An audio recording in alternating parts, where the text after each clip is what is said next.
Afternoon and good evening. Good morning, good afternoon, and good evening. We are so pleased you have joined us for our fourth public event of the now a few years formed IAALA, the International Association of Armenian Librarians and Archivists, under the umbrella of the Society for Armenian Studies.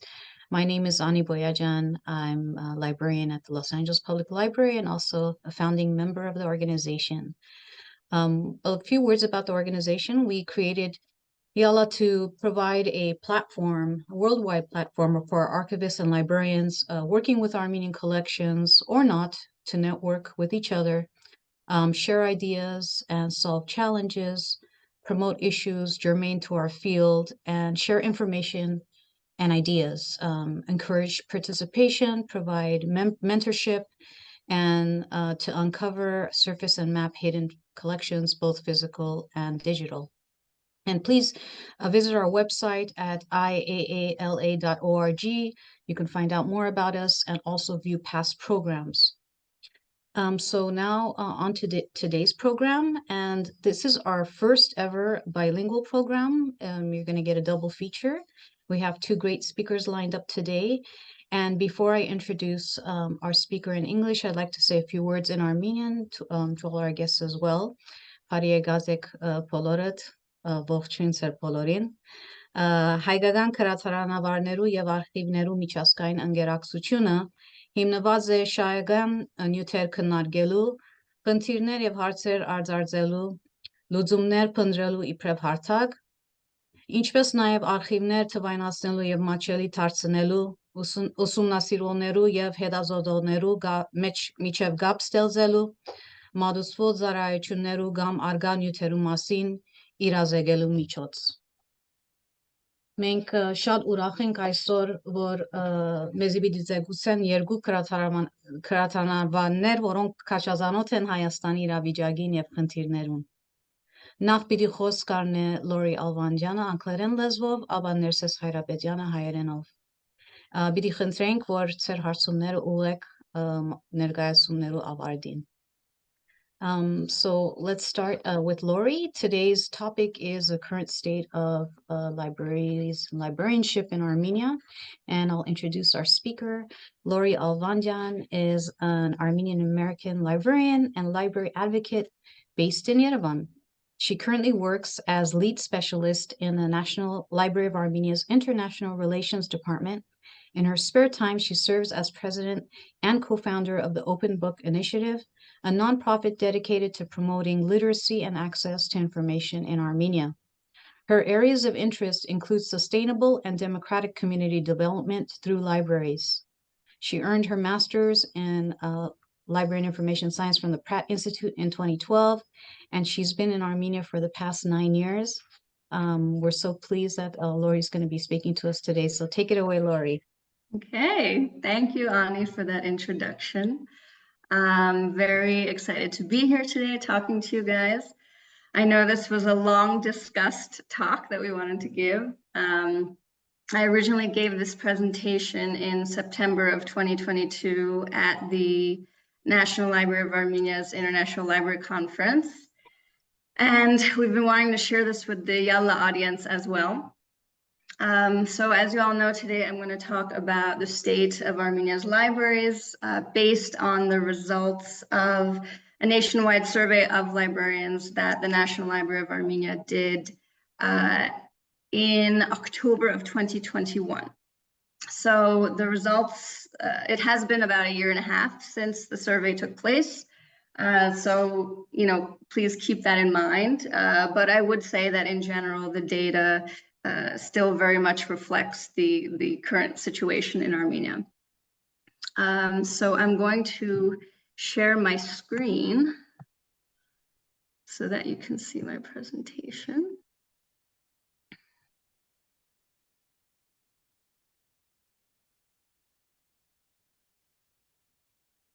Oops, I don't want to show the last slide yet. Okay, can everyone see? Yes, okay. All right, so I apologize if I'm looking to the side. I'm just referring to my notes. But just to give a brief summary of the survey, it was a nationwide anonymous survey, and it was meant to take a comprehensive look at the state of libraries in Armenia, as well as the approach of the country's librarians to their profession. And we invited any librarian or person working in a library from any type of library to participate in the survey, which ran for about 3.5 weeks in October of 2021. And we specified librarian or person working in a library just because, obviously not everyone has a library degree. And in fact, most respondents did not have a library degree. It was not a short survey. There were 52 questions, most of which were multiple answer. There were some short answer questions at the end. In total, we received 272 responses, which out of about 1,500 library workers in Armenia comes to a bit less than 20%. So, not a huge percentage. So we do want to keep that in mind for possible margins of error. The survey was divided into 3 sections: physical, operational, and cultural.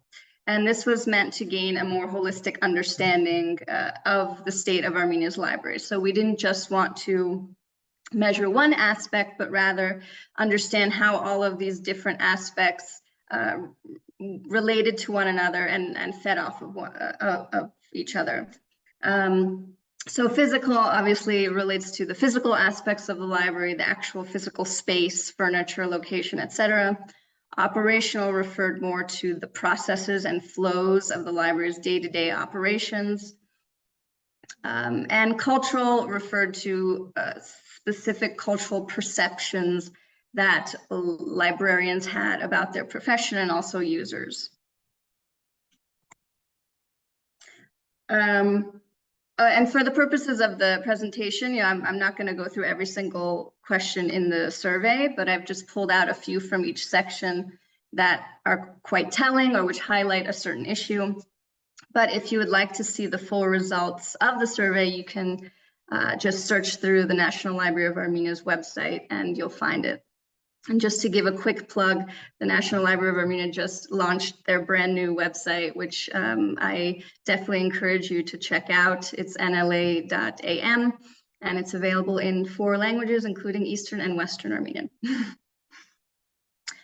So let's start with the physical section. We asked participants if they believe their libraries needed major physical or structural renovations. Overwhelmingly, the answer was yes, with 56.8%.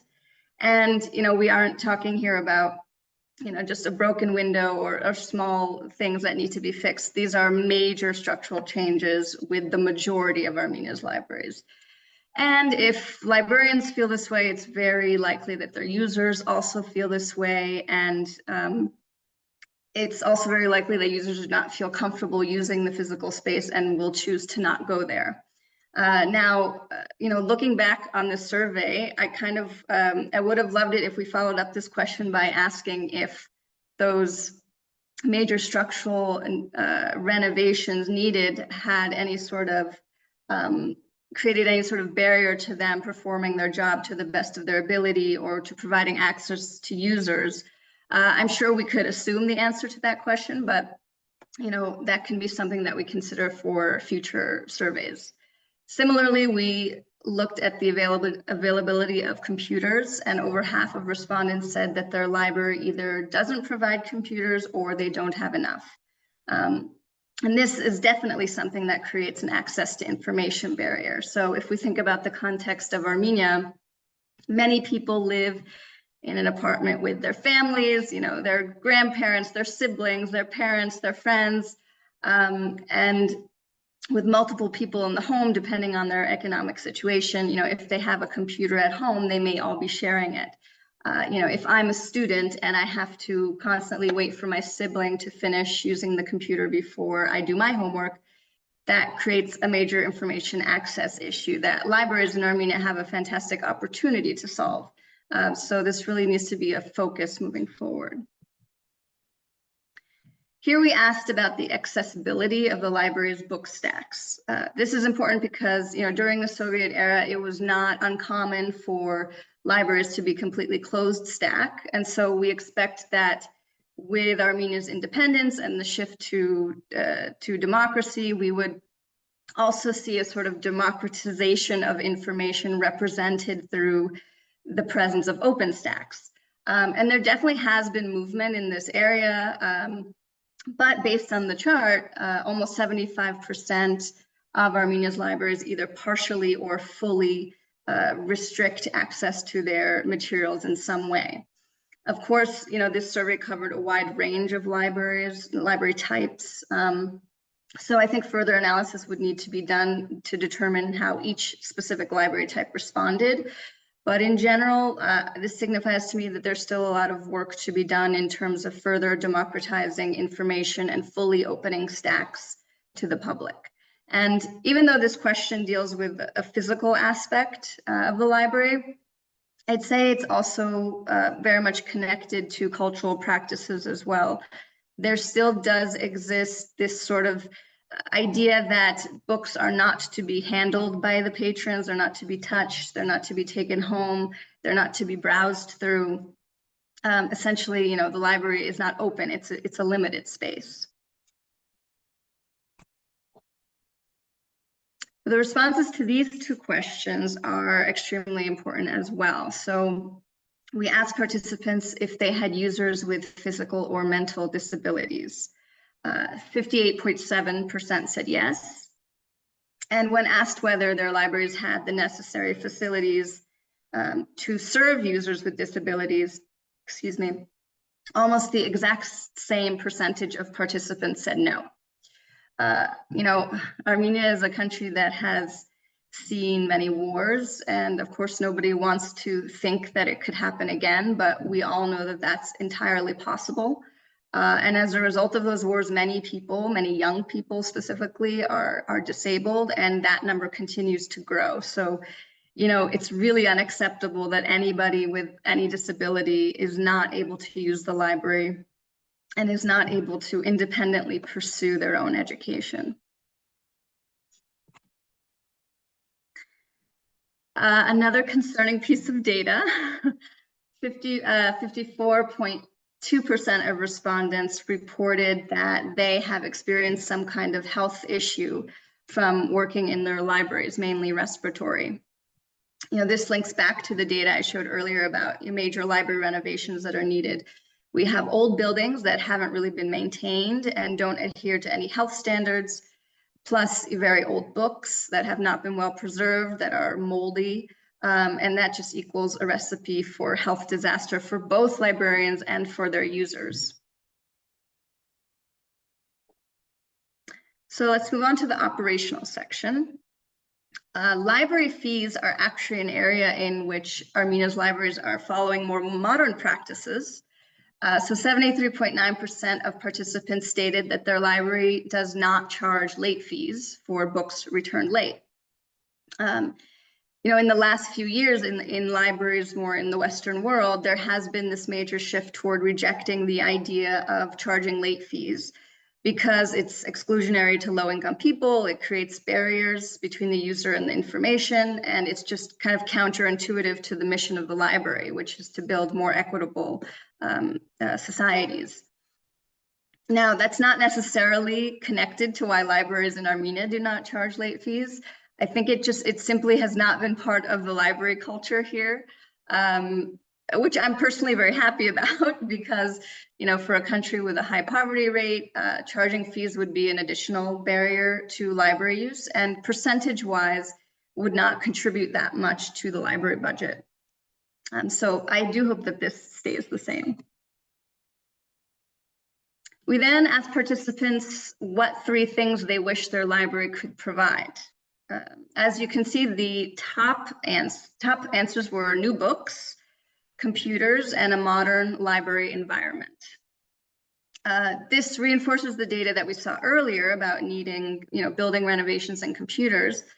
but it also shows that what Armenia's librarians are asking for are the basic foundational elements of a library.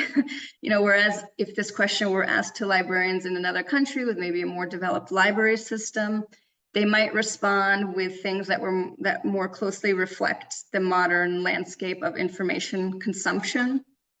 But Armenia's librarians don't even really have the opportunity to worry about modern offerings because they're still waiting for the basic building blocks of a library. So let's move to the cultural section. Since one of the key elements of modern librarianship is partnership and community development, we wanted to get a sense of how knowledgeable librarians were with what was going on in their communities, and what type of potential partnerships were there. The majority of participants were at least somewhat familiar, but I do think there's room to improve here. So there's a general understanding within many library communities around the world that one of the key roles of the librarian is to know and understand their community really well, and know what kind of problems it's facing, what kind of information needs that they have. And I would say that in Armenia, that's more of a newer way of approaching librarianship, particularly outside of Yerevan. And I think that has a lot to do with cultural perceptions of the role of the librarian as just someone who lends books and that's it. But also is maybe connected to more concrete things like the fact that libraries don't have dedicated acquisitions departments. So Armenia's libraries still receive their books from the ministry. So it's the ministry who is deciding what communities all over Armenia need rather than the librarians themselves. So there isn't really this incentive to be close with your community. So these are some old school practices that need to slowly shift so that with it, the role of the librarian can shift as well. So given what the data has shown over the last few slides, I think we can guess what degree of financial support libraries in Armenia receive. When asked if they receive enough support from their relevant state bodies, only 15% said yes. Of course, many libraries in the world deal with this issue, but the situation in Armenia is particularly dire. And we also asked people if they thought they were paid enough for the work that they do. The answer here is very obvious. Salaries in Armenia are extremely low, especially for those working in public services. And this leads to low motivation and interest both in daily work and in the profession as a whole.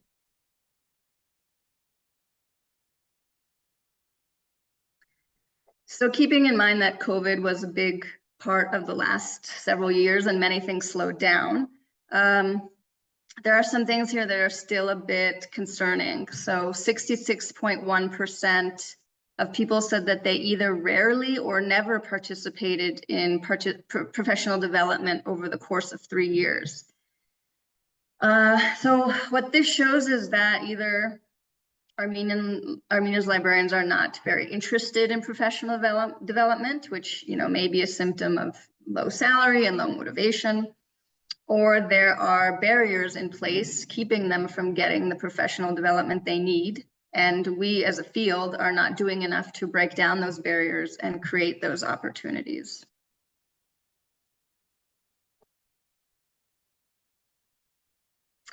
We also asked librarians what the top 5 words are that they think of when they think of their profession.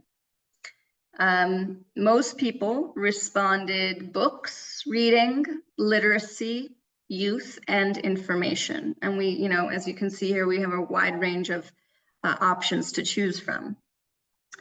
I would say that these are words that are more commonly associated with a more traditional idea of libraries and librarianship.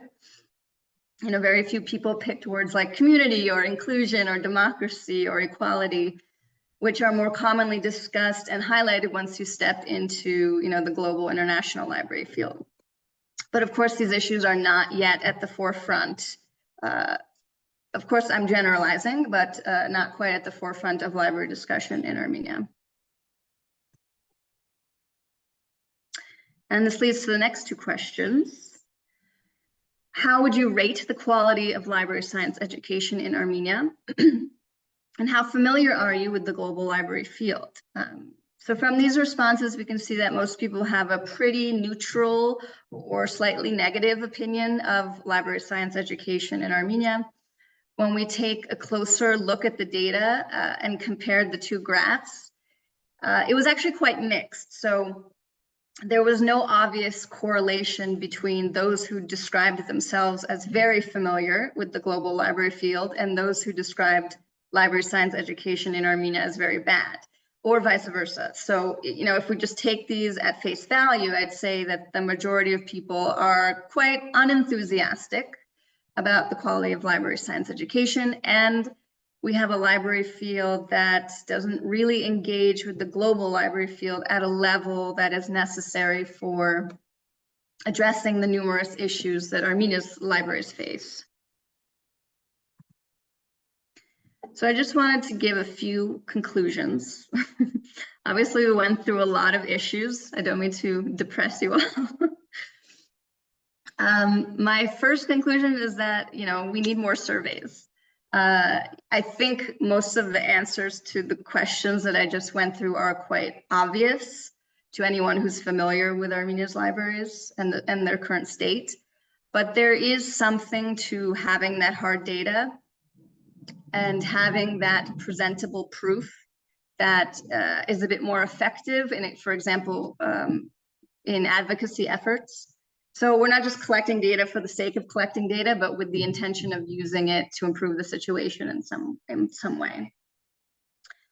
And my second conclusion is that changes to the physical structures, they need to happen. And this is obviously very obvious as well, and has just been getting worse and worse over the last 30 years. There simply is just a very clear limit to how much Armenian libraries can grow when their spaces are not conducive to growth. It's like trying to fit the square peg into the round hole. This is not something, unfortunately, that I think we can rely on our government to ever take the initiative on, simply because libraries are not monetarily profitable. And, growth of bank accounts has been prioritized over growth of minds. The monetization and privatization of almost every aspect of our lives, including public services, is a dangerous trend all over the world, of course, and libraries threaten this trend simply with their continued existence. So, whether it takes a Carnegie for Armenia or 10,000 Carnegies together, or some other solution, this is a problem that needs to eventually be addressed. And I'd also say that we need to work on building the practice of advocacy, and going beyond the typical library audience.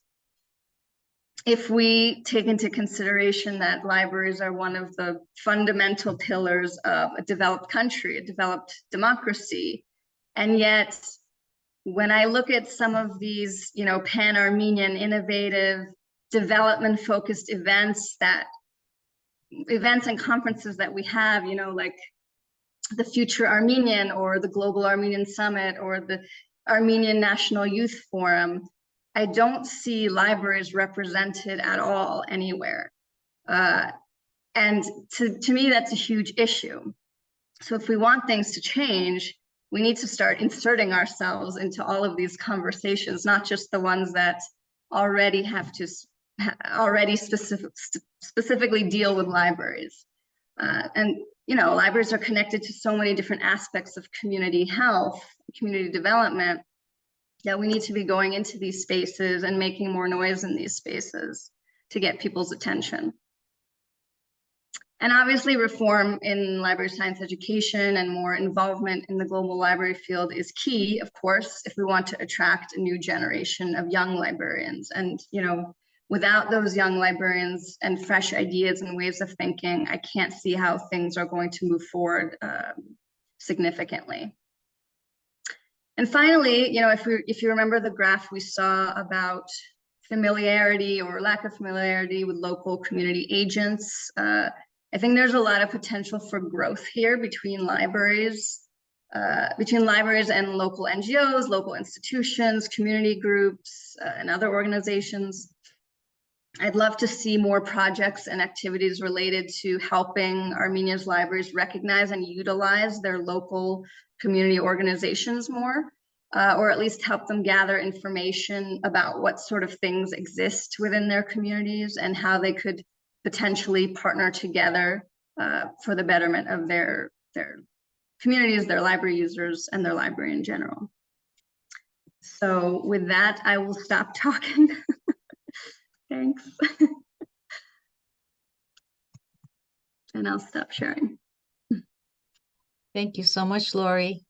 Thank you for doing that survey, first of all. I think it's really eye-opening to see all of that. I'd like to see the data in detail. And there's a lot to think about there.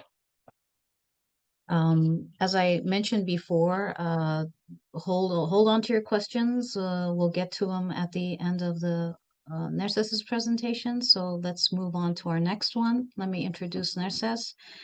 Nerses Հայրապետյանը մեր հաջորդ խոսողն է, Բարի եկեք։ Եվ ծնված է Երևան, բնիկ Երևանցի է։ 1978 թվականին ավարտած է Երևանի Պետական Մանկաբաժական ինստիտուտը, 1994-ին մինչև 96 թվականներուն քրատարանագիտություն ուսումնասիրած է Illinois Urbana-Champaign համալսարանեն ներս, 1991 թվականին մինչև 2003 եղած է Հայաստանի ազգային գրադարանի փոխտնօրեն, նաև հիմնադիր նախագահ եղած է Հայաստանի գրադարանային միության, որ աշխատած է բազմաթիվ տարիներ եւ կշարունակի աշխատակցել, մոտ 20 տարի աշխատած է Հայաստանի ամերիկյան տեսփանադան մեջ որպես գրադարանի տնօրեն, հեղինակն է շարք մգիրքերու եւ բազմաթիվ հոդվածներու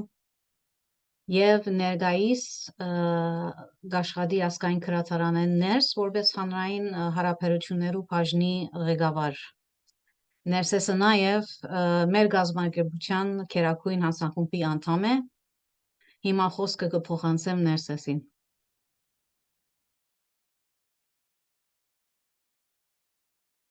Շնորհակալություն։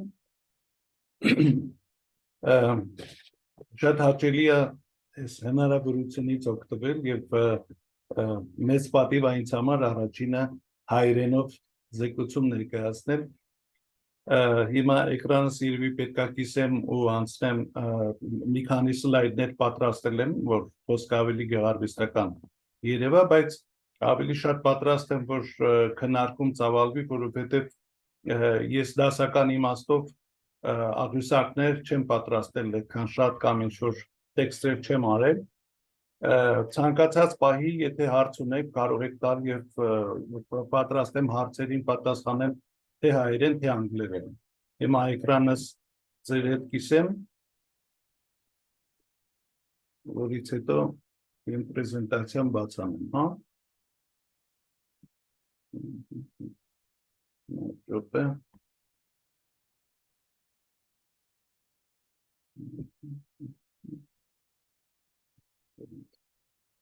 Հույս ունեմ, որ հիմա տեսնում եք, ճիշտ է։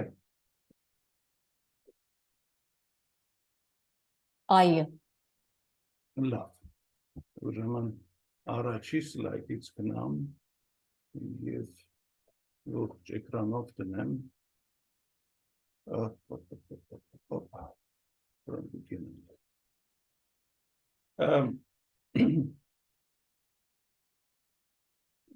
Ամեն ինչ սկսվեց 91 թվականից, կարծում եմ մենք պետք է 91-ից մինչև 23 թվականի Հայաստանի գրադարանների գլխով անցածի վրայով մի հատ անցնենք, որպեսզի լավ պատկերացնենք, պետք է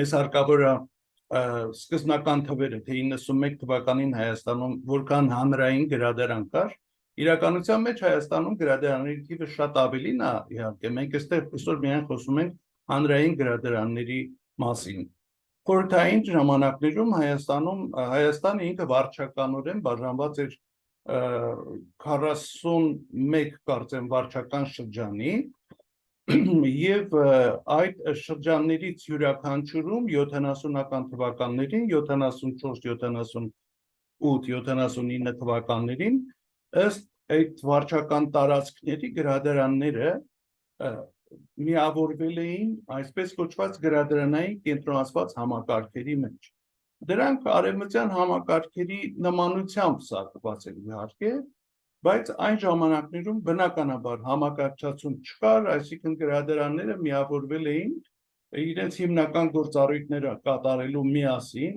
համալրումը միասին անելու համար, մշակումը, քարտագրումը, գրքափոխանակությունը այդ միավորների մեջ էր կատարվում։ Միավորումները ստեղծվում էին իհարկե նաև գաղափարական կոմպոնենտը կար վերահսկելու նպատակով։ Այն ժամանակ գրահրատարակչական ոլորտը ազատ չէր, բնականաբար Սովետ Միությունում գրքեր չէին տպվում, որոնք ցենզուրա, գրաքննություն չէին ասում, եւ այլախոհ բովանդակությամբ գրքեր գրադարաններում չէին հայտնվում։ Բայց ամեն դեպքում յուրաքանչյուր գործողություն պետք է վերահսկողության տակ լիներ, կարծում եմ, որ ԳԿՀ-ների գրադարանային կենտրոնացված համակարգերի ստեղծումը հենց այդ նպատակով էր արված։ Հիմա աղյուսակին որ նայենք, կտեսնենք, որ 1991 թվականին, այսինքն խորհրդային կայսրության վերջի տարում Հայաստանում կար 1327 գրադարան,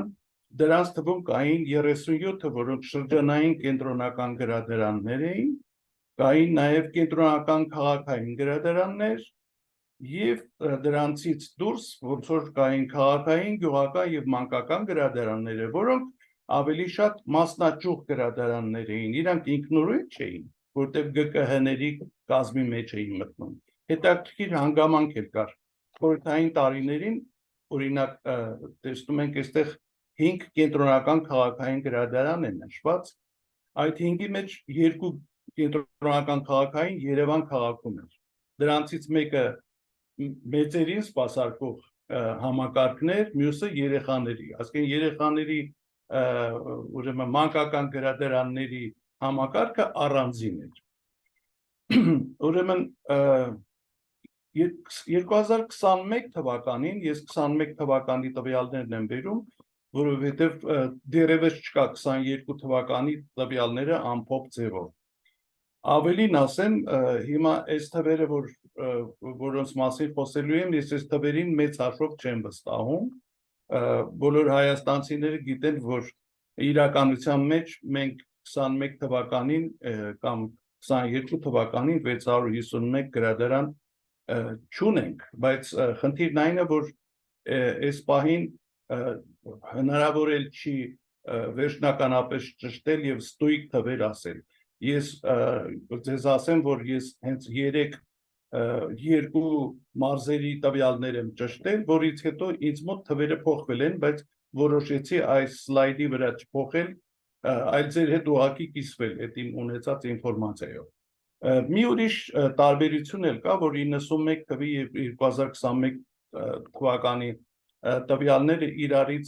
այնուամենայնիվ որոշ առումով համադրելի չեն, որովհետև 91 թվականի տվյալների մեջ այստեղ օրինակ ազգային գրադարանները ներառված չեն, այստեղ կային գրադարաններ, որ հիմա չկան, հետո կային, տեսեք, երկու աղյուսակներ իրարից տարբեր են, երկրորդ տողը մեկը ասում է կենտրոնական շրջանային, մյուսն ասում է մարզային։ Ինչպես պատահեց, դա եղավ 95 թվականի Սահմանադրության, Հայաստանի Հանրապետության Սահմանադրության ընդունումից հետո, որ երկիրը բաժանվեց 10 մարզերի, 10 վարչական շրջանների, գումարած Երևան քաղաքը իբրև առանձին վարչական միավոր։ Դրա հետևանքով 96 թվականի աշնանը ամբողջ ոնց որ համակարգը, մշակույթի, կրթության, այդ թվում նաև գրադարանային համակարգը վերակազմավորվեց։ Ինչ պատահեց։ Այ մենք ունեինք 42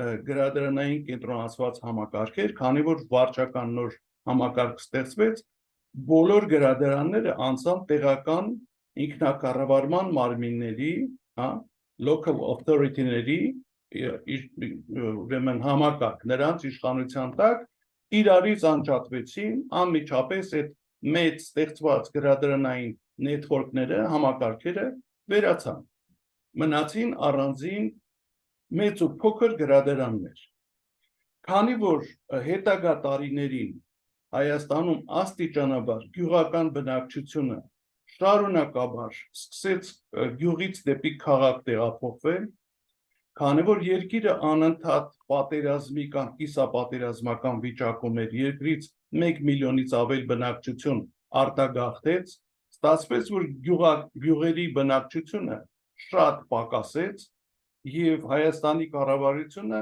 2011 թվականին որոշում ընդունեց համայնքների խոշորացման մասին, որին ես մի քիչ հետո կանդրադառնամ, իհարկե, որտեղ դա երևի ամենամեծ գործոններից մեկն է, որ գրադարանային համակարգի վրա անմիջական ազդեցություն է թողել։ Հիմա նորից վերադառնալով գյուղական եւ քաղաքային գրադարաններին, ասեմ, որ շատ դեպքերում գյուղական գրադարանները ձևական թղթի վրա դեռևս կան, բայց իրականում գրադարանները չեն գործում։ Այնպես որ այս թվերին պետքա որոշ վերապահումով մոտենալ, ես կասկածում եմ, որ հիմա ըստ երևույթի 1 տարի հետո մենք 500-ը չգերազանցող գրադարանի պաշտոնական թիվ կունենանք, որտեղ Հայաստանում դեռևս համայնքների խոշորացումը չի ավարտվել, ասել ենք վերջին փուլի, եւ համայնքների խոշորացման արդյունքում արդեն պրակտիկան ցույց է տալիս, որ առաջին հաստատություններից մեկը, որոնք կրճատվում են այդ համայնքներում, դա ուրեմն գրադարաններն են։ Մեկ օրինակ ձեզ բերեմ, օրինակ այս 651 թվականի 651 գրադարանների մեջ հաշվարկված է նաև Վայոց ձորի մարզում 31 գրադարան, որ 21 թվականին ֆիքսվել, արձանագրվել այդքան գրադարան։ Այսօր Վայոց ձորի մարզում գործում է 4 հանրային գրադարան։ Դրանցից մեկը մարզային գրադարանն է, մեկական գրադարան է մնացել Ջերմուկ եւ Վայք քաղաքներում եւ կա մեկ գյուղական գրադարան Մալիշկա գյուղում, այսինքն նախկինում 31-ն էին, հիմա 4 գրադարան է մնացել։ Եթե նայենք մեր գրադարանային հավաքածուների տեսանկյունից, գրադարանային հավաքածուները նույնպես 30 տարվա ընթացքում փոքրացել են, կրճատվել է գրականության հավաքածուները, ինչպես նաև մեծ մասամբ, ես կասեմ 95%-ով գրադարանների գրականությունը հնացած է։ Եվ քանի որ մեր երկրում գրքերի դուրս գրումը շատ դժվարացված է, շատ գրադարանները ուղղակի գլխացավանքի մեջ մտնելուց խուսափելով շատ հաճախ գրքերը թողնում են դարակի վրա եւ չեն գնում բյուրոկրատական այդ մեխանիզմները հաղթահարելու, որ գրքերը դուրս գրեն։ Բացի այդ, գրադարանների մեջ լորի վիճակագրական տվյալները ցույց են տալի, որ մեր գրադարանավարները շատ ավանդապաշտ են եւ գրքից կարճած, դեռևս գրքից կարճած գրքերը դուրս չեն գրում, պահում են տասնամյակներով։ Միջազգային պրակտիկան, ես գիտեմ, ասում է, որ 10 տարին մեկ պետք է համայնքային կամ հանրային գրադարանների ֆոնդերը թարմացվեն, գրականության միայն շատ փոքր մասն է, որը լոկալ մշակութային արժեք ունի, պահպանության առումով կարող են պահել, բայց մնացած մասը, որ ակտիվ սպասարկվում է, պետք է թարմացվի։ Գրադարանները թարմացնելու հնարավորություն, քանի որ չեն ունեցել, չունեն, որտեղ ֆոնդերը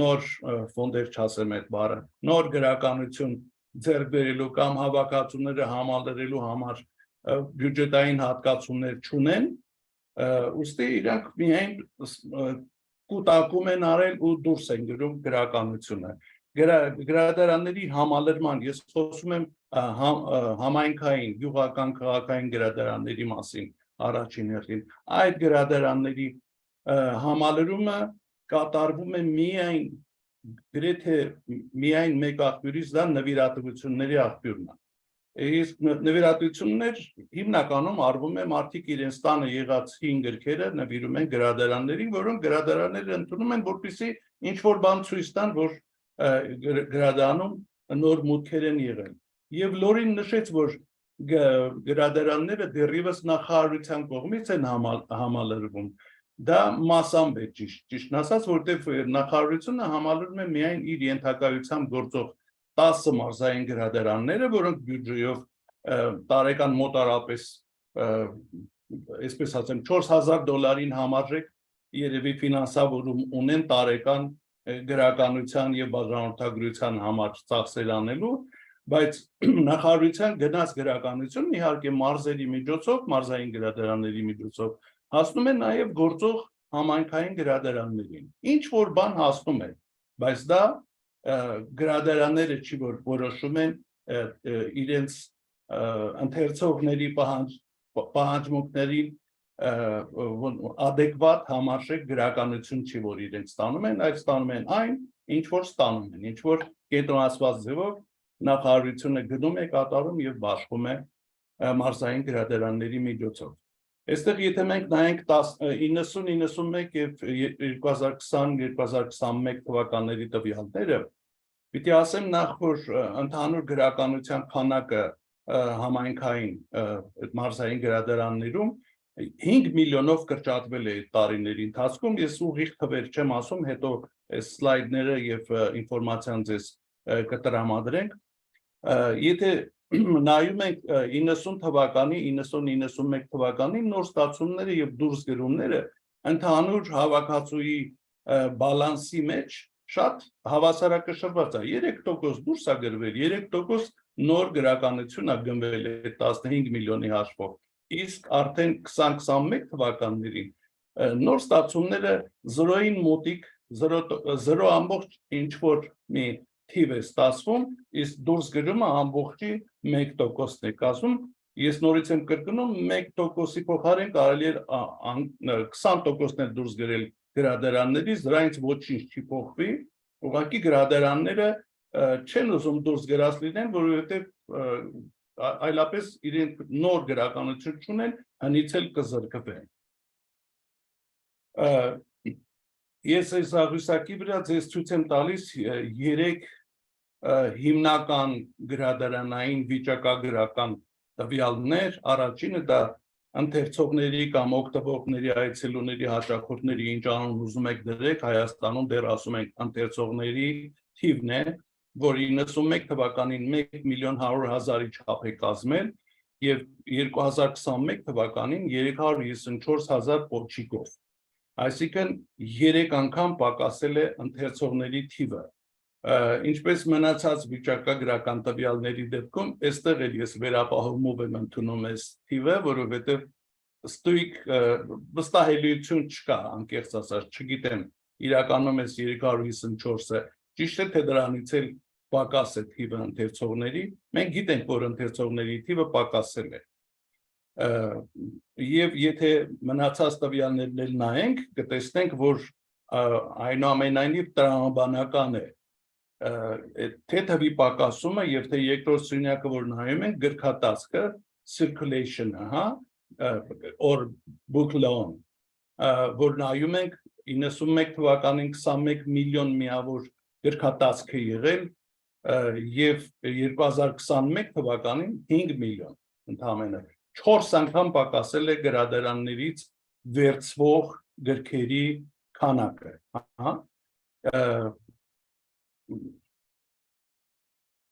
հաճախումների աղյուսակներ, որ նայում ենք, տեսնում ենք, որ լրիվ համապատասխանում է այս մարող, իջնող, պակասող գրաֆիկին գրքատածքի թվի պակասելը։ 91 թվականի գրքատածքի մասին ես ինֆորմացիա չունեմ, library visits-ը չկա, որովհետև 91 թվականին հաշվետվության գրադարանների հաշվետվության հրատարակության մեջ 70-ական թվականներից Հայաստանի ազգային գրադարանը հրատարակում է մեկ վիճակագրական ուղեցույց, որ կոչվում է Հայաստանի գրադարանները այսինչ թվականին, ամեն տարի։ տարի ասեմ, որ այդ վիճակագրական տվյալները հարստացել են, լրացվել է, հիմա եթե նախկինում միայն ԳԿՀ-ների եւ երկու ազգային գրադարանների տվյալներն էր ամփոփում, հիմա նաեւ բուհական գրադարաններն են ընդգրկվում այս հրատարակության մեջ Երևանի բոլոր գրադարանները, թե Իսահակյան գրադարան, թե թաղային գրադարանները առանձին եւ նաեւ վերջի հրատարակություններում եղել է նաեւ Արցախի Հանրապետության գրադարանների մասին տեղեկատվությունը։ Հիմա այս ամեն ինչը խոսում է այն մասին, որ 30 տարի շարունակ գրադարանները նահանջ են ապրել, բայց իհարկե ամեն ինչ չի, որ այդքան մռայլ պետք է մենք ներկայացնենք, կարելի է նաև ինչ-որ բաների մասին խոսել, որոնք կարելի է ասել, որ այս տարիների ընթացքում կարևոր են եղել երկրում գրադարանների, գրադարային գործի զարգացման առումով։ Դե ասեմ, որ առաջին տարիները անկախությունից հետո Հայաստանի պատերազմ էր եւ գրադարանների ժամանակը չէր։ Եվ միայն 93 թվականին, երբ որ ամերիկյան համալսարանում extension ծրագրով իրանք հյուրընկալեցին երկու ամերիկացի գրադարանավարներ եւ մի 40-50 գրադարանավար այդ դասընթացներին մասնակցեցին, այդտեղ մի շրջանակ ձևավորվեց, որը հաջորդ տարի հիմնադրեց Հայաստանի գրադարանային ասոցիացիան եւ ասոցիացիան 94-ի հոկտեմբերին հիմնադրվել է, բայց պաշտոնական գրանցումը 96 թվականին է կատարվել։ 96 թվականին երկիրը արդեն պատերազմից դուրս եկած էր ու պիտի ասեմ, որ շատ հետաքրքիր բան կա։ 94 թվականի հոկտեմբերի 7-ին ասոցիացիան է հիմնադրվել, 2 տարի անց 96 թվականի հոկտեմբերի 7-ին ես հիշում եմ բացվեց Երևանի պետական համալսարանի գրադարանի մասնաշենքը։ Կարծում եմ դա ասիկան այդ կարճ ժամանակում առաջին գրադարանն էր, որ Հայաստանում կառուցվեց եւ կառուցվեց Երևանի պետական համալսարանի ուրեմն հարկի ներքո 90-ական թվականների վերջերին ակտիվ աշխատանքներ սկսվեց Հայաստանում զանազան մի քանի միջազգային ներողություն դոնոր կազմակերպությունների կողմից, դրանցից հատկապես Սորոսի հիմնադրամը, Եվրասիա հիմնադրամը, նրանք նաև գրադարանային ծրագրեր ունեին եւ այդ ծրագրերը թույլ տվեցին, որ մի քանի գրադարաններում համակարգիչներ մուտք գործեն, համակարգչային ծրագրերի փորձարկումներ սկսվեց այդ մասին իհարկե Տիգրանը լսում է ինքը այդ մասին, այդ գործի գլուխն է, հայրն է, ինչպես ասած բժշկական գրադարան, գիտատեխնիկական գրադարան, Երևանի պետական համալսարանի գրադարանը, ամերիկյան համալսարանի գրադարանը եւ այս առաջատար առաջին գրադարաններն էին, որոնք համակարգիչներ սկսեցին գործածել եւ որը հանգեցրեց նրան, որ 2000 թվականին Հայաստանի գրադարանները ձևավորեցին կոնսորցիում, որը առաջ տարավ համակարգչային ցանցի ձևավորման ծրագիրը, այսպես մեկնարկեց Հայաստանում գրադարանների ավտոմատացման ծրագիրը։ Առաջինը ուրեմն ալեֆ ավտոմատացման ծրագրի ներդրումից հետո գրադարանային ցանց ստեղծվեց, որի շուրջ հավաքվեցին աշնանաբար ազգային, բուհական, ակադեմիական գրադարանները, այսօր արդեն ավելի քան 20 գրադարան մասնակցում են այդ ազգային համահավաք գրացակի կազմման ծրագրին։ Ես այստեղ նշել եմ իբրև շատ կարևոր հանգրվան նաև 2009 թվականից մինչև 2016 թվականը Էջմիածնի հովանավորությամբ եւ նախարարությունների աջակցությամբ կազմակերպող հայկական գրադարանների միջազգային համագումարները, որքան հիշում եմ 4 համագումար է անցկացվել այդ շրջանում, դրանք համախմբող եւ ուղղորդող, ուղենշող ուրեմն ազդեցություն ունեցան գրադարանային համակարգի համար, որովհետեւ այդտեղ հավաքվում էին ոչ միայն Հայաստանի գրադարանները, այլև բոլոր կարելի ասել քիչ թե շատ նշանակալի հայագիտական կենտրոններից էին գալիս, ոնց որ քանի որ համագումարներն անցկացվում էին 2-3 տարին մեկ անգամ, գծագրվում էր, ոնց որ ծրագիր էր արվում կարճաժամկետ առաջիկա 2-3 տարիների համար։ Բարեբախտություն էր իհարկե, որ 2012 թվականին Երևանը դարձավ գրքի համաշխարհային մայրաքաղաք եւ միայն այդ ուրեմն իրադարձությունը առիթ եղավ, կարծում եմ, որ ի վերջո Հայաստանի ազգային ժողովը ընդունեց Հայաստանի գրադարանների եւ գրադարանային գործի մասին Հայաստանի Հանրապետության օրենքը։ Եվ պիտի ասեմ նաև հենց սկզբից որ ասում էի, որ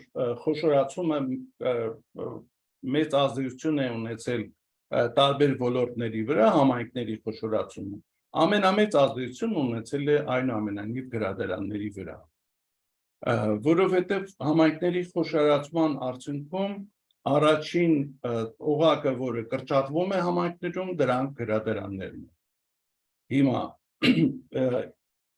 2015-ից մինչև օրս անընդհատ գրադարանների թիվը կրճատվել է եւ գրադարանների ապագան, այսպես ասեմ, մշուշոտ է։ Ես որքան էլ փորձեցի, որ մամուլում, հրապարակումների մեջ գտնեմ ինչ որ դրական ազդակներ, որ գալիս են պետական այրերից, ասկեն գալիս են պետական իշխանության մարմինների ծրագրային ելույթներից, գրադարանների զարգացման ինչ որ տեսլական, ես չգտա անկեղծ ասած։ Նախորդ տարիների ես կարող էի օրինակներ բերել, բայց ես փնտրում էի վերջի տարիների օրինակներ, թե արդյոք Հայաստանի իշխանությունները ինչպիսին են տեսնում գրադարանների ապագան։ Ես որևէ ձևակերպով դեռևս տեսած չկամ։ Վստահ եմ, որովհետև տարբեր մակարդակի շփումների մեջ անընդհատ լսել ենք, որ ընտրվում է մի մոդել, որ Հայաստանում գրադարանային գործը վերակազմակերպվի։ Հիմա այդ փնտրումների շրջանն է, եւ եթե մենք նայենք, կտեսնենք, որ այս պահին ես դասել եմ այստեղ այն մարտահրավերները կամ այն խնդիրները, որոնք այսօր մեր գրադարանային գործի զարգացման համար խոչընդոտ են հանդիսանում, այսինքն իրենք եւ հնարավորություն են եւ խոչընդոտ են։ Առաջին հերթին օրենսդրական լուծումներ է հարկավոր գտնել, որովհետեւ գրադարանների մեծամասնությունը, նրանք այն գրադարանները, որոնք սպասարկում են երկրի բնակչությանը, գտնվում են տեղական ինքնակառավարման մարմինների ենթակայության տակ, որոնք չեն կարողանում պահել գրադարանները, փորձը դա ցույց տվել։ Այսինքն այստեղ օրենսդրական լուծում է պետք, որ գրադարանների աշխատանքի կազմակերպման մեջ ուրեմն ներդրում կամ մասնակցություն ունենան նաև այլ մարմիններ։ Առաջինս ես դա եմ պատկերացնում։ Երկրորդը իրավակազմակերպչական անվանենք, որովհետև եթե նախկինում Հայաստանում կային տարբեր գրադարանային համակարգեր, ԳԿՀ-ները, վերջին շրջանում բացարձակ գրադարանային կապեր, կառույցներ գոյություն չունեին, բացի իմ ներկայացրած ուրեմն համահավաք գրադարանային գրացուցակի կազման եւ թվայնացման ոլորտի աշխատանքներից, գրադարանները, առանձին գրադարանները իրար հետ համագործակցության որևէ ուրեմն կառույցում չկային։ Հիմա հարկավոր է գտնել նոր վերակազմակերպման ձևեր, մեթոդներ, գուցե այստեղ ու այնտեղ մենք լսում ենք մի 3 օրինակ կա արդեն Հայաստանում, որ նախկին օրինակով նորից փորձում են վերականգնել գրադարանային կենտրոնացված համակարգերը, նախկին համակարգերը վերականգնել։ Այստեղ պետք է շատ ուրեմն նոր մոդել առաջարկել, որպեսզի մենք ոչ թե հետ գնանք, այլ առաջ գնանք, այսինքն ինչպես կազմակերպել, նորովի կազմակերպել գրադարանների աշխատանքը։ Երրորդ կետը գրել եմ ֆինանսական, շատերը դա առաջին կետ կգրեին, որտեղ գրադարանները ֆինանսներից բացարձակ զուրկ են, գրադարանների մեծ մասը, եթե ինչ-որ բան ստանում է, դա միայն աշխատավարձն է գրադարանավարների, որը երևի Չի,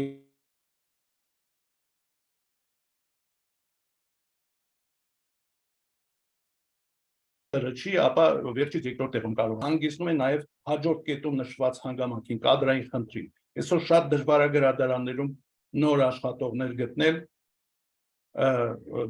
նոր գրադարանավարներ գտնել, մանավանդ երիտասարդ գրադարանավարներ։ Գրադարանավարները, գրադարանավարի կրթությունը, գրադարանավարի մասնագիտությունը չունի նախկին հետաքրքրությունը եւ մարդիկ չեն դիմում, երիտասարդները չեն դիմում գրադարանային կրթություն ստանալու համար։ Մանկավարժական համալսարանի գրադարանագիտության թանգարանի գիտության բաժնում վերջին տարիներին կուրսերում ամեն մի կուրսում 2, 3, 4 ուսանող է։ Նախկինում 25-ից 50 հոգեանոց խմբեր էին։ Եթե մենք այսօր, եթե անգամ մեր լորայի նշած թիվը հիմք ունենք 1500 գրադարանային աշխատող ունենք, ապա իրանց միայն բնական շարժը տարեկան 40-50 նոր աշխատողի խնդիր է դնում։ Իսկ մենք եթե 4-5-6 ուսանող ավարտի, ուրեմն մասնագիտական կադրեր չենք կարող ապահովել գրադարաններում։ Իհարկե հաջորդ մարտահրավերները մեզ համար դրանք ավտոմատացումն են, թվայնացումը, ինչպես տեսանք գրադարանների մեծ մասում ավտոմատացում չկա, թվայնացում միայն մարզային գրադարաններն են մասնակցում այս մեծ գրադարանների թվայնացման ծրագրերին եւ մի շատ կարևոր խնդիր ես էլի նշում եմ, դա գրադարանային շենքերի հարցն է։ Այսօր ես միամիտ հավատ ունեմ, ես չեմ հավատում, որ 5 գրադարանային շենքերը վերանորոգելով կարելի է գրադարանները վերակենդանացնել։ Ես կարծում եմ լուծումն այն է, որ քանի որ գնում ենք դեպի խոշորացման, ապա մեր երկրով մեկ աստիճանաբար սկսելով սահմանամերձ սահմաններին ավելի մոտ շրջաններից, ես կարող եմ հստակ ասել Սյունիք, Գեղարքունիք եւ Տավուշ առաջի հերթին, այդ տարածքներում պետք է խոշոր համալիրներ կառուցվել, որտեղ գրադարանները պետք է լինեն դրանց մի մասը։ Եվ իհարկե դա մի կոմպլեքս ծրագիր է, որ դրա համար հարկավոր է պետական ծրագրի ընդունում, ինչպես արևմուտքում է այդ խոշոր համալիրների մեջ, դրանք միայն գրադարաններ չեն, դրանք կրթական կենտրոններ են, դրանք այսօրվա նորարար տեխնոլոգիաների տարածման, վերապատրաստումներ կազմակերպելու, տեղական մշակույթը զարգացնելու, մեր երկրում իհարկե նման ուրեմն տիպի հաստատություն դա Թումո կենտրոն է, ես շատ ցավում եմ, որ Թումոյի ուրեմն տարբեր տեղերում, երբ որ Թումոն իր բաց է անում իր մասնաճյուղերը, կենտրոնները, գրադարան չի ներառնում իր ծրագրերի մեջ։ Ես շատ կուզենայի, որ Թումոյի ծրագրերի մեջ նաև գրադարաններին տեղ հատկացվեր։ Շատ դրսի նոր գրադարաններում գրադարանները գուցե այդ կառույցների 20-30%-ից ավել մասնակցություն չունեն, բայց ամբողջ համալիրը անվանում են արևմուտքում գրադարան, իրենք իհարկե միայն գրադարան չեն։ Ես ոնց որ ժամանակային առումով սահմանից դուրս եմ գալիս, դրա համար այստեղ արդեն կամփոփեմ խոսքս եւ պատրաստ եմ պատասխանել ձեր հարցերին կամ եկեք քննարկում անենք իրար հետ, ինչ կարծիքի եք, թե ինչ լուծումներ եք տեսնում Հայաստանի գրադարանների ապագայի համար։ Շնորհակալ եմ։ Շնորհակալություն Ներսես ձեր այս ընդհանուր քննադատանի համար եւ նաեւ հուսալի եւ հույս ներշնչող իրադարձությունների մասին ձեր նշումները շատ կարեւոր են։ Հիմա Լորին եւ Ներսեսը սիրով կպատասխանեն ձեր հարցումներուն։ It's time for the question and answer. We already have, I think, 3 questions in the chat. The first one is, Lori, what are the next steps after the survey? How would this survey help to improve the library world in Armenia, in your opinion? Well, obviously the survey gave us, specific areas that we can focus on with data to back that up, of course. But, a lot of the a lot of those focus areas are huge problems. You know, it's not something that can be fixed very quickly.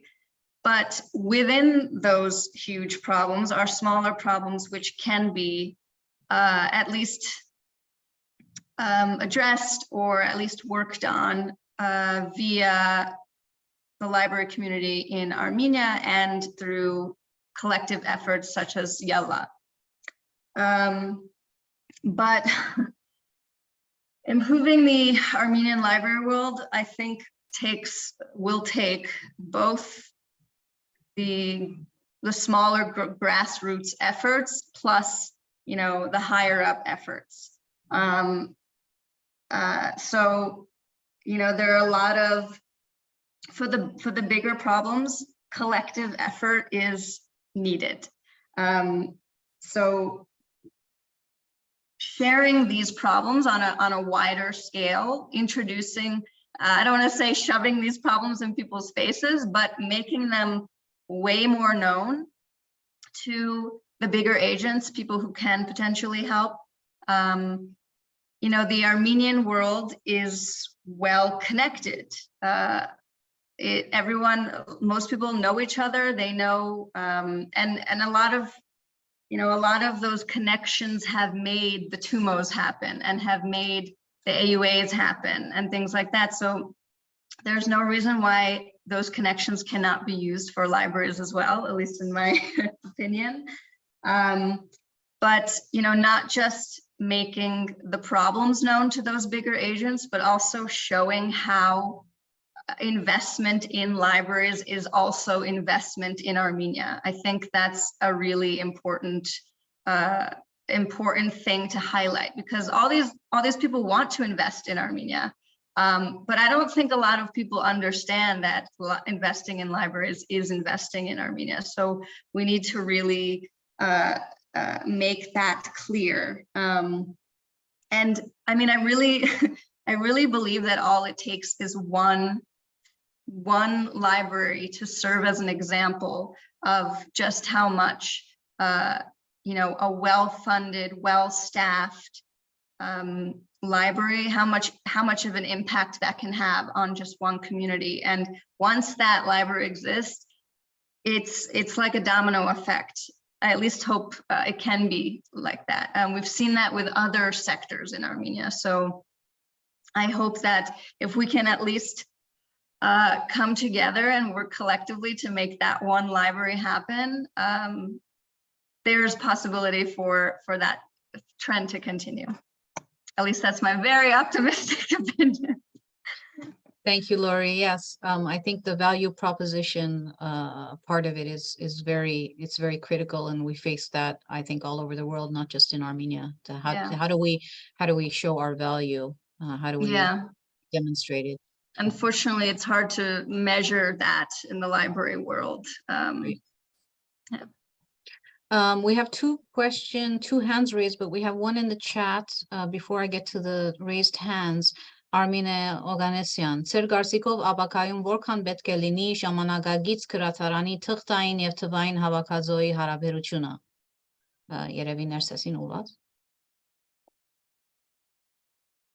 Իմ կարծիքով գնալով կրճատվելու է թղթային գրքի բաժինը գրադարաններում եւ թվայինը պետքա գերիշխող լինի շատանա։ Եվ չեմ էլ կասկածում դրան, որովհետև այսօր դեռևս գրականության տեսակներ կա, որ մեզանում տպագրվում են, որ զարմանք է շարժում։ Ես օրինակ տեղեկատու հրատարակությունների տպագրությունը այսօր թղթային կարծում եմ, որ լրիվ սխալ է եւ միջոցների վատնում է։ Դա տեղեկատուները, հանրագիտարան, բառարան, մատենագիտական ցանկեր, դրանք բոլորը էլեկտրոնային ռեժիմով պետք է այսօր տարածվեն։ Իհարկե, որքան էլ որ այդ հարաբերակցությունը փոխվի, թվային աճի, թղթայինը պակասի, այնուամենայնիվ որոշ ինչ-որ բալանս կա, որը չի փոխվելու։ Օրինակ, մանկական գիրքը միշտ թղթային է մնալու, կարծում եմ, չեմ հավատում, որ մանկական գիրքը վերանա։ Հետո գեղարվեստական գիրքը միշտ լինելու է թվային եւ թղթային տարբեր ճաշակի մարդկանց համար։ Դասագրքերը արդեն իսկ մեր կրթության, գիտության, մշակույթի, սպորտի նախարարի բերանով արդեն ասվել է, որ գերակա ուղղությունը դասագրքերը թվայնացնելն է, այսինքն էլեկտրոնային գրքերի օգտագործումը։ Արմինե ջան, այնպես որ մենք պետք է ավելի շատ թվային գրադարանավարներ պատրաստենք, քան թղթային։ Դա իմ համոզմունքն է։ Merci, Narcissus. Garen posts a very interesting question in the chat. Are librarians in Armenia unionized? If not, would unionization be a useful strategy to build power separate from the state and ministries to potentially build links with other workers and movements in Armenia and abroad? Are there unions in Armenia for Ես librarians? երկու խոսք ասեմ, բայց հետո կխնդրեմ, որ Տիգրանը երևի այդ մասին խոսի, որտեղ Հայաստանում իհարկե գրադարանային կազմակերպություններ կան, արդեն հիշատակել եմ գրադարանային ասոցիացիան, բացի գրադարանային ասոցիացիայից էլի կան փոքր կազմակերպություններ, որոնք գրադարաններով հետաքրքրված են, գրադարանի բարեկամ են կամ էլեկտրոնային թվային, գրադարանների ուրեմն ասոցիացիաներ կան, բայց ինձ համար ավելի կարևոր է այն ոնց ասեմ, կրթական մշակութային ասոցիացիաների ներգրավումը նաև գրադարանային գործում, որովհետև ժամանակը սահմանափակ է, մենք չենք կարող ամեն ինչ, ես օրինակ չէի կարող ամեն ինչ ընդգրկել, բայց Հայաստանում փակվող գրադարանների կողքին կան նաև բացվող գրադարաններ։ Այդ առանցին թեմա է, եւ այդ բացվող գրադարանները, որոնք նորովի են ներկայացնում ժամանակակից համայնքային գրադարանը, դրանք դպրոցի գրադարանի որոշ տեղերում դպրոցի գրադարանի հիմքի վրա են ստեղծվում, որոշ դեպքում community գրադարանի հիմքի վրա են ստեղծվել եւ դա ստեղծել են ոչ գրադարանային ասոցիացիաները, բայց ասոցիացիաները իհարկե շատ կարեւոր անելիք ունեն, ասելիք ունեն եւ խնդրեինք որ Տիգրանն խոսի, որտեղ ինքը ես այս պահին գրադարանային ասոցիացիայի վարչության մեջ չկամ, բայց Տիգրանը այնտեղ է։ Տիգրան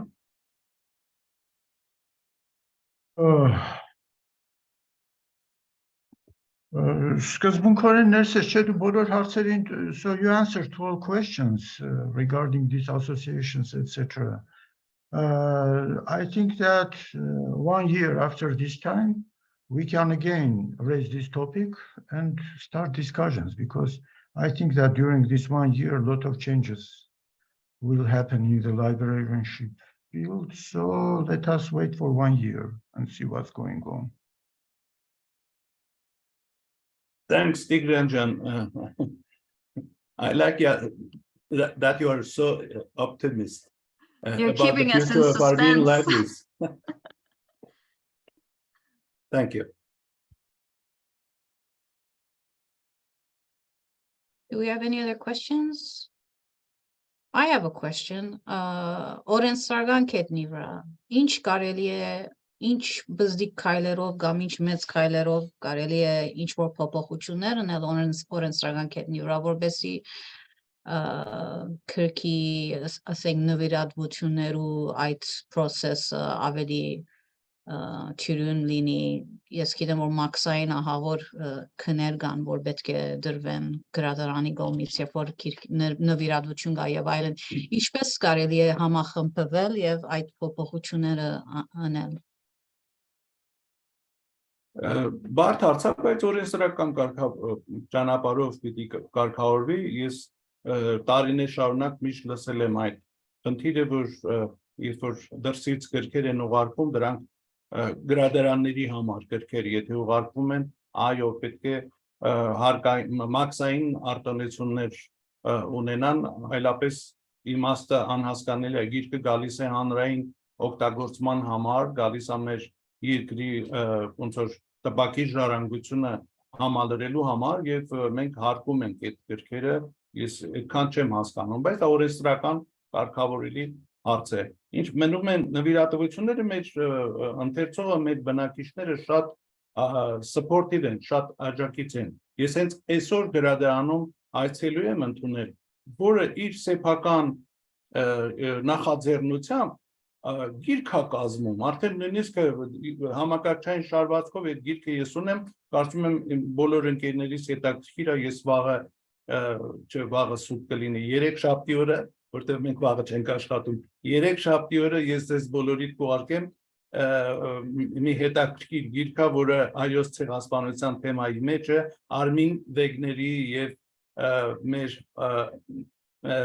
մերոնցից մեկի հետ ուրեմն կապերի մասին, հա, շատ հետաքրքիր փաստաթղթեր կան եւ անգամ նորահայտ փաստաթուղթ կա, նամակներ կա Հիտլերին գրած, որ երբևէ հրապարակված չեն եղել, նոր պետք է հրապարակվի։ Այսինքն այդ տեսակ մարդիկ էլ կան, որոնք աշխատում են եւ ստեղծում են նոր հետազոտողի համար նոր աղբյուրներ, դրանք գալիս են գրադարան, բայց գրադարանները այս խնդիրը լուծելու համար ես կարծում եմ մեզ պետական ծրագիր պետք։ Մենք այնուամենայնիվ Հայաստանը, որքան էլ այսօր մենք ոնց որ արևմուտք ենք ցկտում, տեսանելի է, որ մեր կողմնորոշումը ավելի շատ հակված է այսօր դեպի արևմուտք եւ ես դա ողջունում եմ, բայց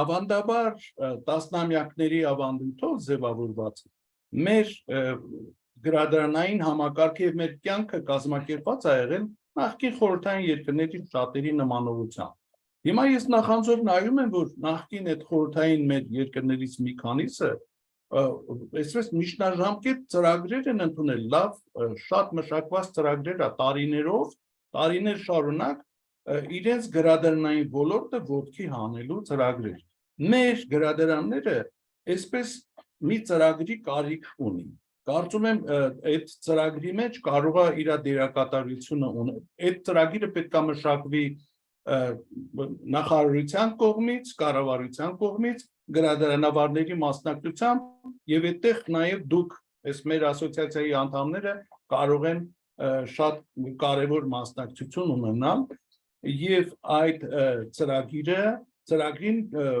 իբրև համաֆինանսավորող ասեմ, աջակցող ասեմ, կարող է նաեւ Հայաստան համահայկական հիմնադրամը իր դերակատարություն ունենալ։ Ես այդպես էլ եմ տեսնում, ճիշտ ասած, որովհետեւ այդ խողովակը կօգնի, որ դրսի մասնագետները մասնակցեն այդ նոր գրադարանների կառուցման գործին։ Ոնց որ ես շատ եմ խոսում, հա։ Լավ։ Հարց ունենք չաթի մեջ ուղղված Ներսեսին եւ Լորին, ազգային քրատարանը ինչպիսի թեր ունի մնացած քրատարաններին, այսպես ասած, առաջնորդելու հարցում։ Ես հավանաբար սկսեմ, քանի որ ես ոչ միայն այդ հանրային կապերի բաժնի աշխատանքն եմ համակարգում, այլև տնօրենի խորհրդականն եմ։ Ազգային գրադարանը լիազորություններ չունի բոլոր գրադարանների աշխատանքը կազմակերպելու, համակարգելու առումով։ Բայց ազգային գրադարան չի լինի, եթե ինքը իրան ոնց որ ասի, քանի որ օրենքով այդ լիազորությունները դրած չի, ես ոչինչ չեմ անում, չէ, մենք մտածում ենք այդ ուղղությամբ եւ մենք աշխատում ենք առաջին հերթին իհարկե մարզային գրադարանների հետ ուրեմն մշակույթի կրթության, գիտության, մշակույթի, սպորտի նախարարության այդ հովանու ներքո, այդ ամեն ինչը կոորդինացումը նախարարության կողմից։ Ազգային գրադարանը ուղիղ գծով աշխատում է մարզային գրադարանների հետ եւ մենք աշխատում ենք հիմա նաեւ մարզային գրադարանների հետ միասին մոդելներ մշակել, հասկանալ համայնքային գրադարանների աշխատանքը կազմակերպելու համար։ Օրինակ, մենք անցյալ շաբաթ, քանի որ դուք Ամերիկայում հիմա եք նշում ազգային գրադարանի շաբաթը, մենք անցյալ շաբաթ ենք նշում գրադարանի շաբաթը, մենք եղանք Արմավիրի մարզային գրադարանում եւ հանդիպեցինք համայնքային գրադարանների հետ, գրականություն էինք նվեր տարել, այն նույն գրականությունն է, ինչ որ նախարարության խողովակով եւ ազգային գրադարանի ունեցած հնարավորություններով հասնում է համայնքային գրադարաններին։ Մենք իրանց հետ քննարկեցինք դասընթացների, վերապատրաստումների, հա, այսպես սեմինարների կազմակերպման մի ծրագիր, որը մտադիր ենք առաջիկայում իրականացնել։ Այսինքն մենք կադրերի պատրաստման, վերապատրաստման առումով գրադարանային կադրերի անելիք տեսնում ենք, որովհետև որքան էլ ցավալի է տարիներ շարունակ մարդիկ որևէ իրենց մասնագիտական որակավորումը բարձրացնելու հնարավորությունից զուրկ լինելով կադրերը անընդհատ փոխվել են, հիմա գրադարանավար չկա որ իր մասնագիտությունը լավ իմանա, հա, ասում փոխվել է եւ նույնիսկ այն սովորական փոքր հաստատղտավորումը, որը նույնիսկ դա են մոռացել շատ տեղերում եւ նույնիսկ այդ առաջի քայլերից պետք է գրադարանավարներին սովորեցնել։ Այսքանը կասեմ։ Մեզ մնաց 10 վայրկյան. We have about 10 minutes left, so we need to wrap it up. Դիկրան դուք ասելիք կամ նկատողություն ունեք? Եկեք անգլերեն ասեմ, որ բոլորին էլ լավ ընկալելի լինի. So regarding regulations, Ani, you mentioned Mercedes' answer to that. So inside of Eurasian Economic Union, yes, Eurasian Economic Union. So no any charges for book exchange. So you are receiving those without paying anything. If we are receiving the books from other countries, let's say from Europe or from US, if the price is indicated inside of a book, so again, no any charges. Of course, if the price is not, let's say the book costs $1,000, mainly $100 or $200. So here, everything is okay still. And recently, our library received a book donation from US, Salpe organized that. And we all these custom activities we managed to do during 1 week, only paying for preserving these books, only for that. No any other extra charges are required. Now, regarding support to the libraries, as much as I am aware, European Union is planning to donate a big money. That will be a grant to our Ministry of Education and Culture or libraries. So let us to wait to see what will happen. So they have already conception for that grant. And I hope that some positive movements we will see there. Now, thanks to both presenters for interesting topics. And I have a question to Lori. So one minor note, just please check once more your calculations. You have a slides where the numbers are less than 100. I saw your comment, yes. So I'll in 2 definitely slides, check. I noticed that, but others you must check. And my question, Lori, to you, survey which you have done is very interesting. And it will be useful to know what type of libraries or respondents were included from rural regions or from villages, from community centers, from capital of Yerevan, because the picture is totally different. Let's say, Yeah, if you will take. yeah. So to receive a more relevant picture, that will Yeah, be to absolutely. group inside of that. Yeah. Because otherwise these numbers will be not very correct or not very close to the reality. Yeah. And as I informed previously, our Library Association is planning to publish a journal, Heralds of Library Association. So the first number will be released on June this year. So you can publish your article in that magazine, because we are accepting articles and in Armenian and in English. So that just to preserve all this data for future generations. Great. Thank you. Thank you. Yeah, just a quick note that this survey was, took a very wide view of libraries. It included all different types of libraries. So, there is that to consider when you look at the results, because different types of libraries obviously have different needs. So we would definitely need to do further surveys that concentrated just on rural libraries or just on city libraries. This one, we just wanted to kind of get a broad idea. So that's why it included all different types of libraries. Thank you, Lori. Do we have any other questions for panelists or any? Let's see. There are some comments in the chat about regional connections in the Caucasus for relationships. That's an interesting point. Are there any collaborations like that that you can speak of? We would love to have that sort of collaboration with our neighboring countries at first. But the National Library every other year, like once per 2 years, we organize an international conference, and it's open to all the countries who are interested in. I would advise to follow the National Library Facebook page and web page, and sometimes in autumn we will announce the another round for the 2024 International Library Conference in Armenia.